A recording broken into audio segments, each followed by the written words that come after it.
Installing C-bushings can be super tricky.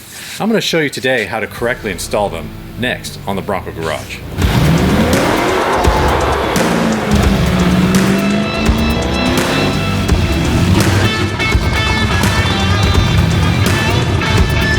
I would probably call this the #1 most important job of putting these arms on, is making sure that you get the C-bushings in correctly. So what you're going to see, and it's hard to show this on the camera, but there is a front bottom and there is a rear bottom. Okay, so front bottom, if that's front bottom, then it has to go towards the bottom when you install it on the axle. Well, what I do, so I don't confuse myself, is I use a paint pen. If this is front bottom, I'm actually going to draw an arrow right here,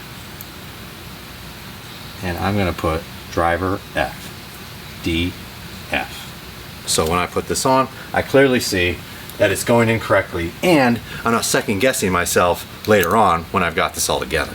So I'm going to do the same thing with the driver, or with the rear. I'm going to make sure I see rear bottom, and then I'm going to put on there to the side that's facing me. I'm going to clean this off. These come heavily greased from the factory. I'm going to put an arrow up. I'm going to put driver rear, DR. Driver rear. And I'm going to double check my work. And then I'm going to go ahead and test fit and just make sure. Okay, great. So these are marked and these are ready. Okay, so I'm about to install these and I'm going to add some grease to them. You can use lithium or red and tacky like I'm using. Just make sure that you coat the bushing and you coat the axle where it's installing, as well as the C-cap and the head unit. All that stuff has to get coated with grease. So I hope that helps you guys install your C-bushings correctly.